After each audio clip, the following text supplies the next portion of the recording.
pour venir chanter avec nous. Maman des frères Jonathan, commencez à rassembler parce que après ça, nous allons faire louange. Amen. Amen. Nadine, merci à Sœur Gina, parce que nous sommes dans la joie, pas vrai? Oui, nous sommes dans la joie. Parce que, quelle que soit la situation et dehors, bon Dieu fait nous dormir, nous lever. Nous sortir, si nous sortir, nous rentrer la caillou. Nous avons raison pour nous chanter Je suis dans la joie. Pas n'importe quelle joie, mais une joie immense. Que mon Dieu bénisse nous, que mon Dieu bénisse l'église Béthanie pour capable toujours ouvrir porte pour nous capable distribuer la parole de Dieu. Thème journée, c'est Seigneur, apprends-moi à obéir à ta parole et à marcher selon tes voies. Et sujet comme aujourd'hui, c'est l'obéissance, la prière et proclamer la parole. Chers soeurs et frères, les chrétiens de tous les temps soupirent après la toute-puissance de Dieu et désirent voir son action se manifester dans leur vie et dans le monde. Mais pour que cela soit possible, nous devons apprendre à obéir aux prescriptions divines, à nous consacrer à une vie de prière constante et à annoncer avec force et ferveur cette parole qui sauve et qui délivre. Chers soeurs et frères, Dieu ne cherche pas de simples spectateurs spirituels. Il cherche des croyants engagés, Amen. Des hommes et des femmes prêts à marcher avec lui, Amen. À lui faire confiance et à vivre selon sa volonté. C'est à cet engagement que nous sommes appelés. Et le texte biblique nous rappelle clairement cette vérité dans l'évangile de Jean. Si vous m'aimez, gardez mes commandements. Ainsi, l'amour pour Dieu se manifeste par notre obéissance, par notre fidélité dans la prière et par notre engagement à proclamer l'évangile au monde. L'obéissance, c'est la preuve de notre amour pour Dieu. Et la définition biblique de l'obéissance est la soumission volontaire et aimante à la volonté, au commandement et à l'autorité de Dieu, découlant de la foi, de la gratitude. Chers frères et sœurs, mot obéissant, il veut dire tendez, écoutez, ensuite pour répondre. Amen. Dieu, obéir à Dieu, c'est observer ses commandements. Ce n'est pas à exécuter un ordre, mais se mettre à l'écoute de sa parole qui est chemin de salut, de vérité, de vie en exerçant notre liberté chrétienne. Chers sœurs et frères, notre obéissance au Seigneur découle de l'amour et non de la contrainte. Nous suivons Dieu par affection sincère, non par crainte. Il n'est pas un tyran que nous redoutons, mais un être pour lequel nous ressentons une profonde dévotion. L'amour constitue le fondement de notre obéissance. Examinons le fonctionnement conjoint de ces trois éléments, l'obéissance, la prière et la proclamation de la parole. Nous associons généralement l'obéissance à une relation d'autorité ou à un exercice de pouvoir.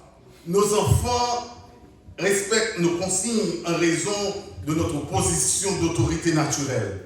Leur adhésion à ces règles est essentielle. Tout manquement serait perçu comme un refus d'obéir aux principes établis ou un manque de respect. Nous obéissons parfois à un supérieur uniquement par peur de sa puissance. Cette obéissance repose alors sur la crainte et la contrainte. Le croyant au Dieu unique que nous sommes adopte une attitude différente. Le fidèle ne se soumet pas aux préceptes divins par obligation, mais par dévotion profonde, par amour pour Dieu. Notre obéissance envers Dieu découle de l'amour sincère que nous lui portons avec toute notre âme et tout notre cœur. Nous respectons sa parole car nous reconnaissons en lui un être miséricordieux, patient et d'une immense bienveillance. Sa patience infinie, sa miséricorde bienveillante et sa grâce divine suscitent en nos âmes une aspiration profonde à demeurer fidèle à sa présence.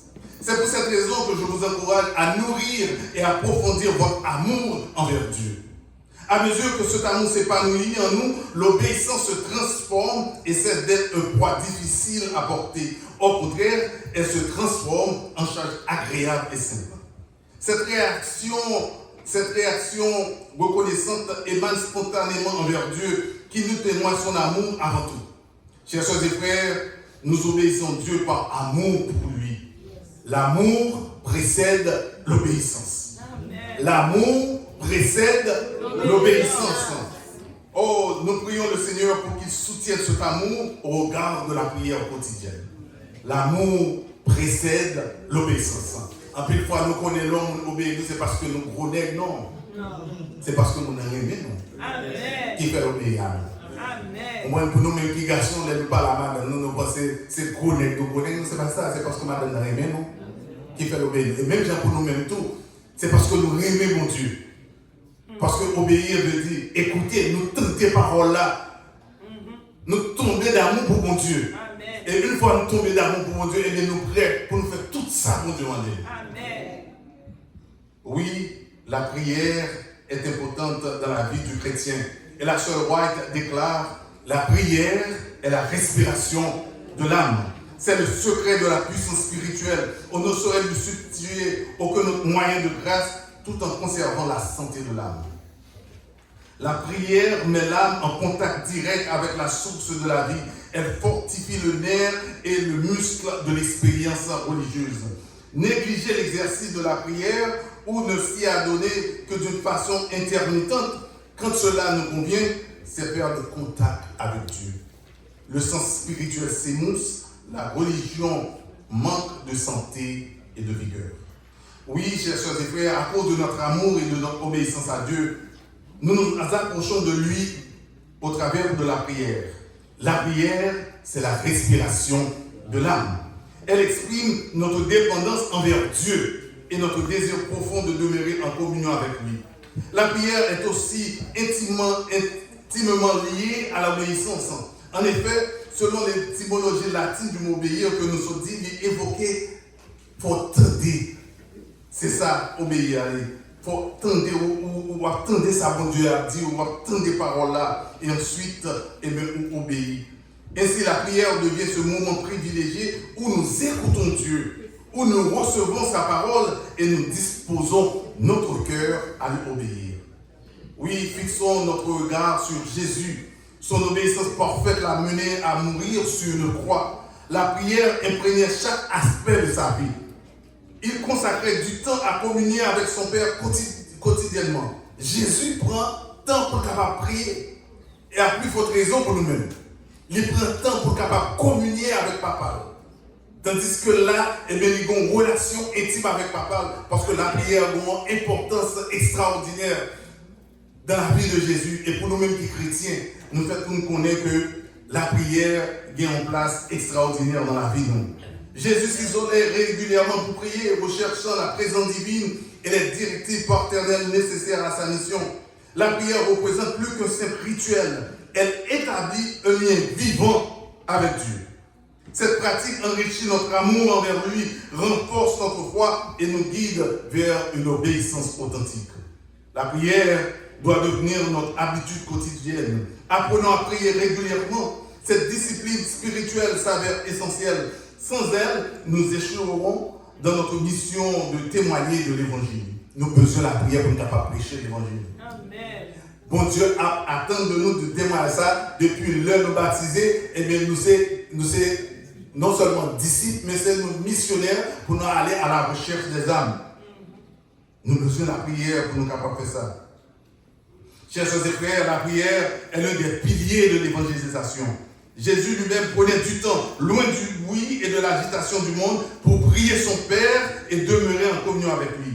De même, l'apôtre Paul demandait constamment aux frères et sœurs de prier pour lui, afin que le message de l'évangile se répande rapidement et soit reçu avec honneur, et afin qu'il soit protégé des personnes hostiles et malveillantes. Oui, l'apôtre Paul l'a demandé pour frères et sœurs de prier pour lui.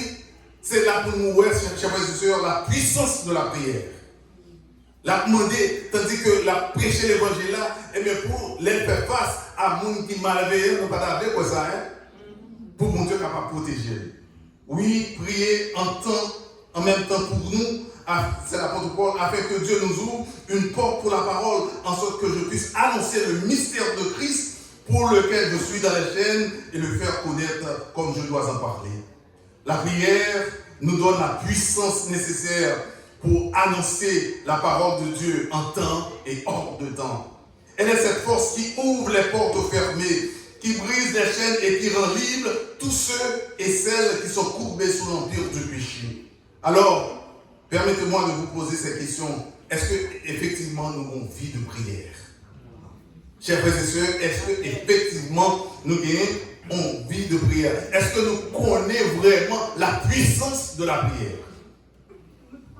Bien, nous paraît dans le travail là, et mais comme c'est dans le travail là, nous paraît nous entrer des petits gens. Mais maintenant, pour un petit moment, pendant qu'on filme, c'est dans l'office ou bien, quel que soit pour toi, infirmière ou rivé sous flore, pour un petit moment, pour dire, mon Dieu, je viens en amour. Pour un petit moment, pas de prendre une longue prière, un petit moment, ou camper avant, même n'importe quel bagage, ou dire, bon Dieu, je viens en amour. Parce qu'on ne connaît pas ça qu'a prié. On ne connaît pas comment je viens en dérouler. Mais un seul petit mot, on dit, bon Dieu, attendez. Bon Dieu, attendez. Et on fait ça régulièrement, tandis qu'on va pas commencer notre travail. Chers frères et sœurs, la Bible nous invite à prier sans cesse. Prier sans cesse. Oui, la parole de Dieu est vivante et puissante. Car la parole de Dieu, nous dit la Bible, est vivante et efficace, plus tranchante qu'une épée quelconque à deux tranchants, pénétrante jusqu'à partager âme, esprit, jointure et moelle. Elle juge les sentiments et les pensées du cœur. Chers frères et sœurs, nous avons la lourde responsabilité de proclamer la parole du Seigneur. Proclamer, chers soeurs et frères, signifie annoncer un message avec autorité. Même Jean-Louis Frère Saint-Pierre se fait là. Nous souhaitons que vous force. Proclamer veut dire, signifie annoncer un message avec force, avec autorité. Et la Bible me dit dans 2 Timothée 4, je t'en conjure devant Dieu et devant Jésus-Christ, qui doit juger les vivants et les morts. Et au nom de son apparition et de son royaume, prêche la parole. Insiste en toute occasion, favorable ou non, reprend, censure, exhorte avec toute douceur. Avec toute douceur et en instruisant. Car il viendra un temps où les hommes ne supporteront pas la saine doctrine, mais ayant la démangeaison d'entendre ces choses agréables, ils se donneront une foule de docteurs selon leurs propres désirs. Détourneront l'oreille de la vérité et se tourneront vers les femmes. Proclamons la parole divine en toutes circonstances.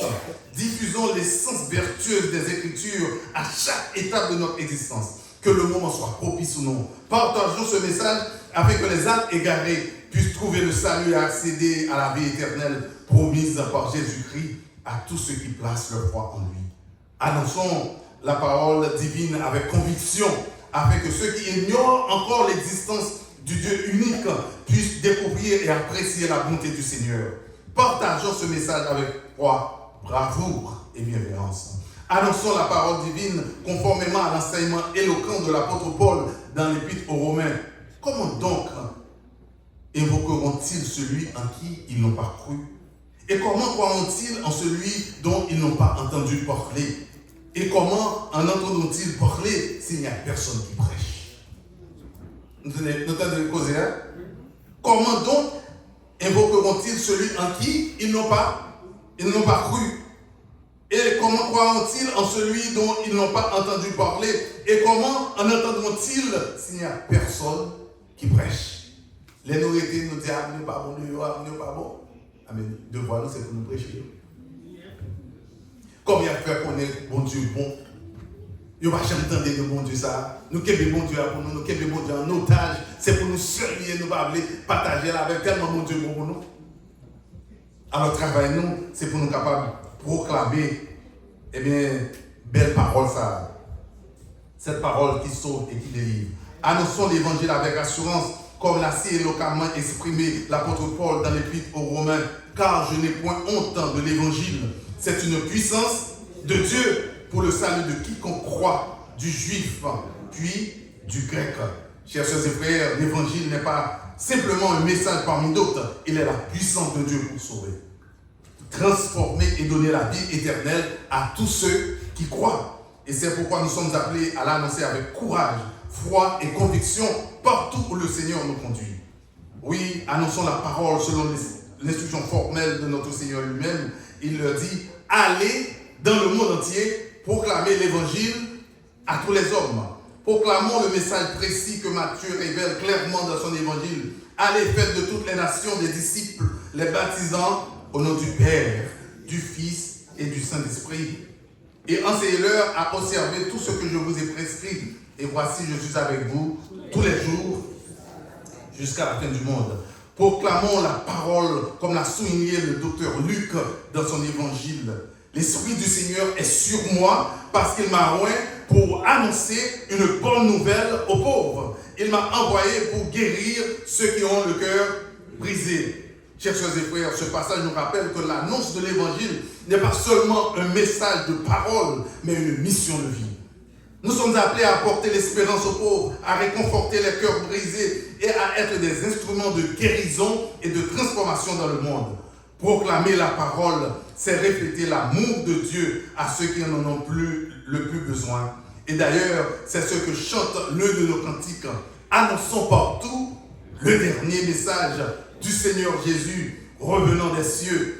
Dans le monde entier, rendons témoignage au roi saint et glorieux. Annonçons partout la bonne nouvelle. Jésus réunit tous ses rachetés. Il vient leur donner la vie éternelle. Oh, publions ses bontés.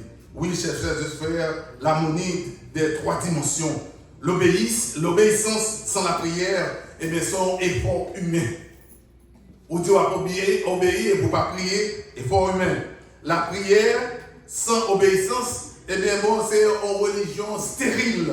Eh bien, proclamer sans vivre la parole. Lors Dieu a prêché l'évangile là, moun ka gade yo son l'autre bagaille, eh bien, ça son un manque de crédibilité. Nous-mêmes qui chrétiens, nous prêché l'évangile là, c'est pas seulement les camper là, m'a prêché, ah, c'est belle bagaille. On voit, et puis comme descend là, on pile, mais bien prêt pour dire, hey, attention. Nous comprenons?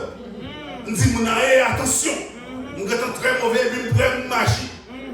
Parce que l'évangile là, les nous camper derrière, c'est belle bagaille, c'est théorie, mais c'est l'eau descend en bas, qu'on a ces pratiques là. Et ces pratiques là qui viennent. Chers frères et sœurs, obéir sans la prière, c'est un effort humain. Obéir et prier sans obéissance, c'est sans religion stérile. Et bien, proclamer parole là sans que, ou pas vivre parole là ou même, et bien, c'est un manque de crédibilité.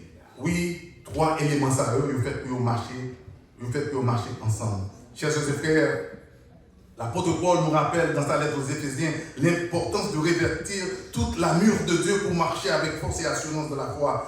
Tenez donc ferme et à vos reins la vérité pour ceinture. Revêtez la cuirasse de la justice. Mettez pour chaussures à vos pieds le zèle que donne l'évangile de paix. Prenez par-dessus tout cela le bouclier de la foi avec lequel vous pouvez éteindre tous les traits enflammés du malin.